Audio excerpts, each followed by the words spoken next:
Bonsoir, bienvenue à ce partage et prière. Et oui, encore une fois, on se rend compte avec ce grand privilège de pouvoir se tourner un peu dans la parole de Dieu, mais surtout d'aller dans la prière. Et le titre de mon partage ou de la réflexion qu'on va avoir ce soir, c'est « Trois choses que Dieu veut que tu saches ». Trois choses que Dieu veut que tu saches. Et pour débuter, tournons dans Ésaïe 45, le verset 18 et 19, qui nous dit, dans Ésaïe 45, à partir du verset 18, « Car ainsi parle l'Éternel, le Créateur des cieux, le seul Dieu qui a formé la terre, qui l'a fait et qui l'a affermi, qui l'a créée pour qu'elle ne fût pas déserte, qui l'a formée pour qu'elle fût habitée. Il dit, « Je suis l'Éternel, il n'y en a point d'autre. » J'aime qu'il l'affirme, il n'y en a pas d'autre. Et le verset 19, ça dit, « Je n'ai point parlé en cachette dans les lieux ténébreux de la terre. Je n'ai point dit à la postérité de Jacob ou la descendance, « Cherchez-moi vraiment. » Moi, l'Éternel, je dis ce qui est vrai, je proclame ce qui est droit. Première chose que je veux souligner pour partager les choses que Dieu veut que tu saches, c'est que ça nous dit au verset 19, « Je n'ai point parlé en cachette. » Dieu ne joue pas à la cachette. Dieu ne se cache pas. Dieu veut se révéler à chacun de nous, qui que nous sommes. Dieu a donné la parole, la Bible. Et vous savez, la Bible, c'est le livre le plus vendu au monde en ce moment même encore. Donc, on ne peut pas dire que Dieu joue à la cachette. Sinon, il serait arrangé pour que ses paroles soient écrites dans un livre qui soit caché. Au contraire, Dieu veut qu'on sache quelque chose. Et ce soir, on va parler de trois choses que Dieu veut que tu saches, que je sache. Et les choses que je vais amener sont peut-être de base, peut-être des choses où je le sais.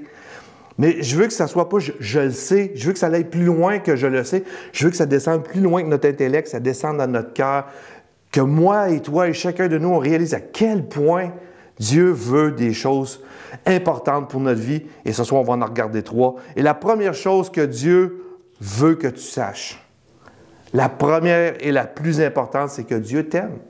Dieu m'aime. Jérémie 31,3 dit « De loin, l'Éternel se montre à moi. » J'aime ça, de loin. De loin, ça veut dire que peut-être toi tu ne le vois pas, mais déjà là, Dieu veut se révéler, veut se montrer à nous, veut se montrer à chacun de nous. Il veut se montrer à l'humanité. Ça dit « De loin, l'Éternel se montre à moi. » Il dit « Je t'aime d'un amour. » Mais pas d'un amour comme les autres, mais d'un amour éternel. C'est pourquoi je te conserve ma bonté. Ah, j'aime ça de savoir que Dieu, de loin, là, il veut se montrer à moi. Il veut se révéler à moi. Des fois, on dit Dieu est tellement loin qu'on ne peut pas le voir. Faux. De loin, Dieu va tout faire pour se révéler à nous.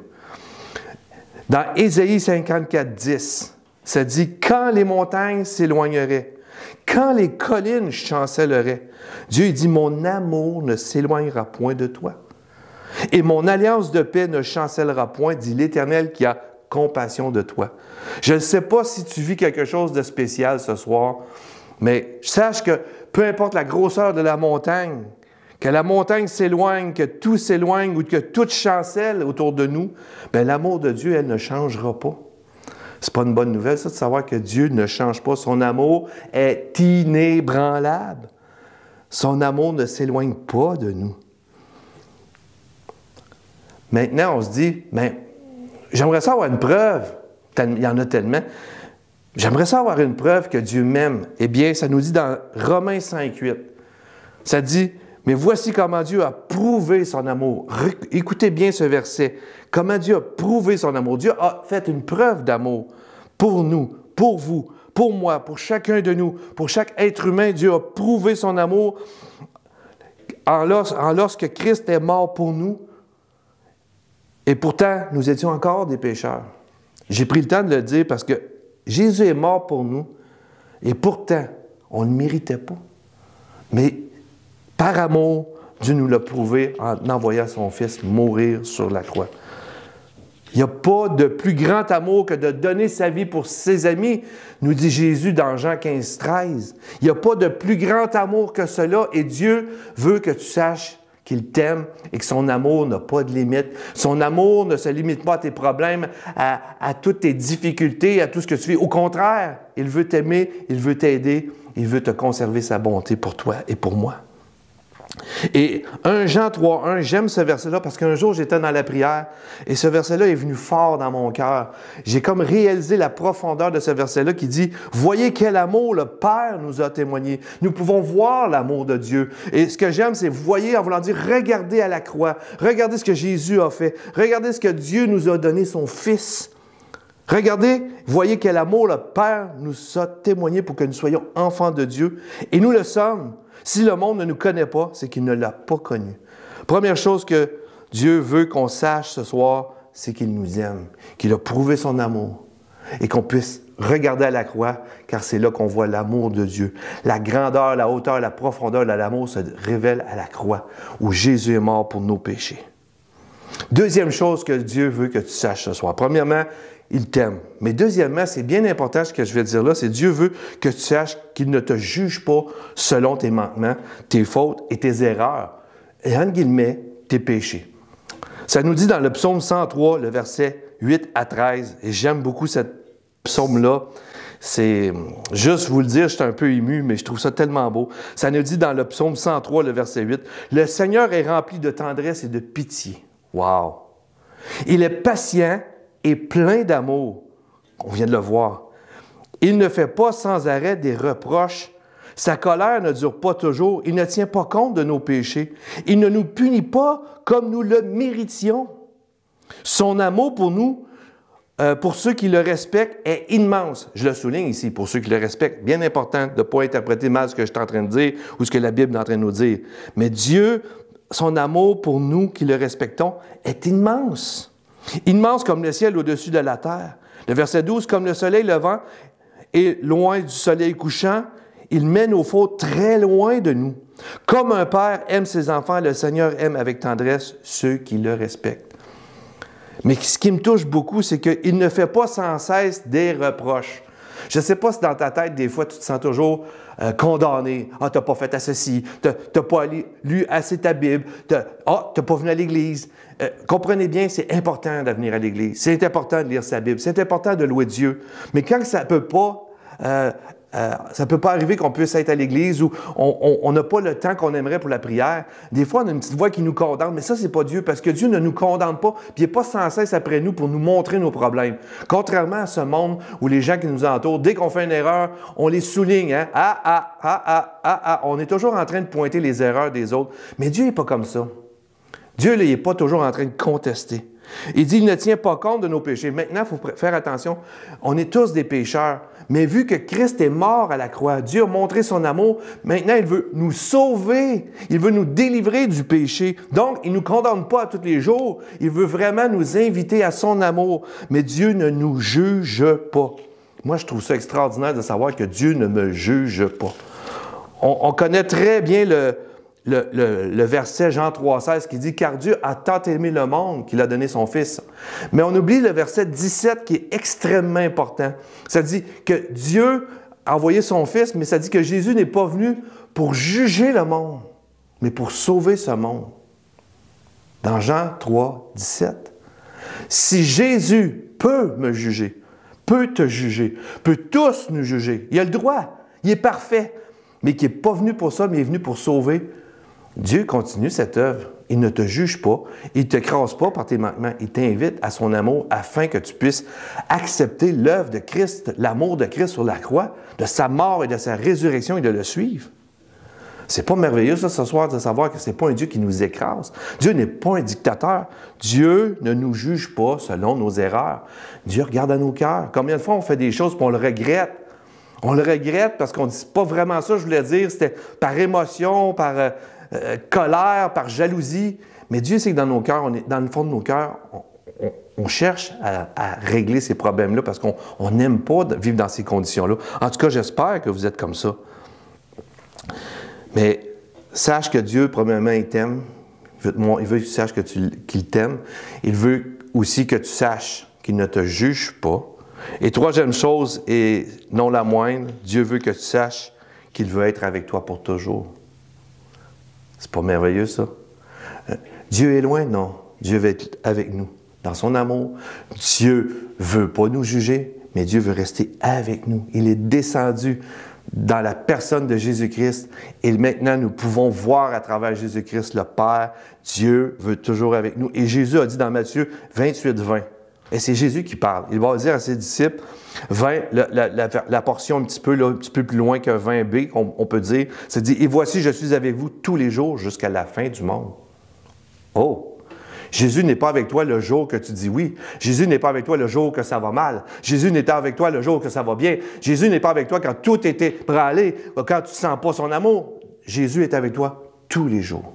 Que tu le ressentes, que tu ne le ressentes pas, lui, il est là. Et plus encore, jusqu'à la fin du monde, mais plus encore dans Jean 14, 1, 3, et c'est tellement beau, ça dit « Que votre cœur ne se trouble point.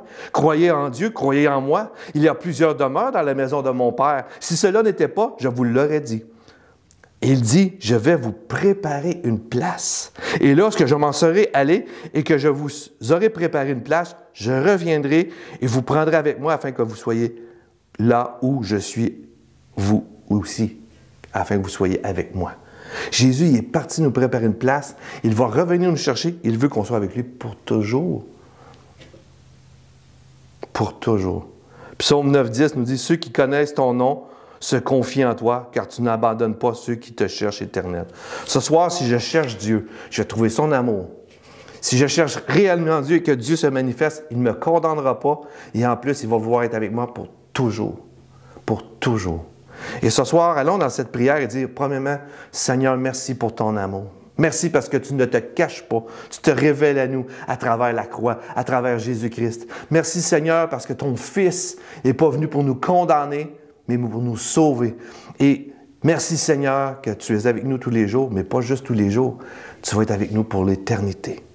Frères et sœurs, toi qui m'écoutes, il n'est jamais trop tard pour goûter à l'amour de Dieu, à se libérer de toute condamnation, et aussi de marcher avec le Seigneur tous les jours et même pour l'éternité. Allons dans un chant et après prenons un temps dans la prière. Que Dieu vous garde, que Dieu vous bénisse. C'est un privilège qu'on a de goûter à l'amour de Dieu. Dans le nom de Jésus, Père, on te remercie pour tout ce que tu as fait à la croix. Amen. Bon temps de prière.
Je te rejetais, sans relâche tu m'aimais. Oui, tu es si bon vers moi. Je me sentais vain, tu m'as offert la croix. Oui, tu es si tendre vers moi. Oh, l'amour renversant, extravagant, infini de Dieu, sans faiblir, il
résister, ni mensonge tenir, sans fin tu me cherches.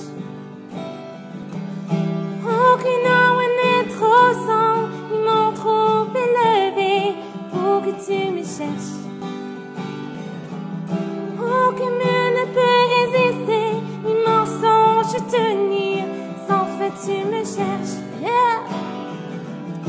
Aucune ombre n'est trop sombre, ni mon trop élevé, pour que tu me cherches. Aucun mur ne peut résister, ni mensonge tenir, sans fin tu me cherches. Aucune ombre n'est trop sombre, ni mon trop élevé, pour que tu me cherches. Aucun mur ne peut résister, ni mensonge tenir, pour que tu me cherches. Oh, l'amour renversant, extravagant, infini de Dieu. Sans faiblir, il me cherche, il me poursuit, me ramène à lui. Je suis digne et sans mérite, mais pour moi tu t'es donné. Oh, l'amour renversant, extravagant, infini de Dieu. Oh, l'amour renversant.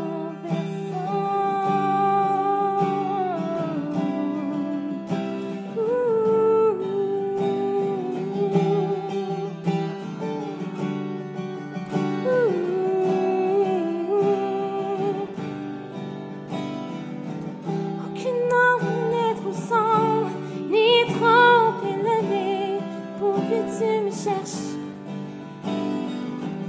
Aucun mur ne peut résister, ni mensonge tenir, pour que tu me cherches. Aucune ombre n'est trop sombre, ni mon trop élevé, pour que tu me cherches.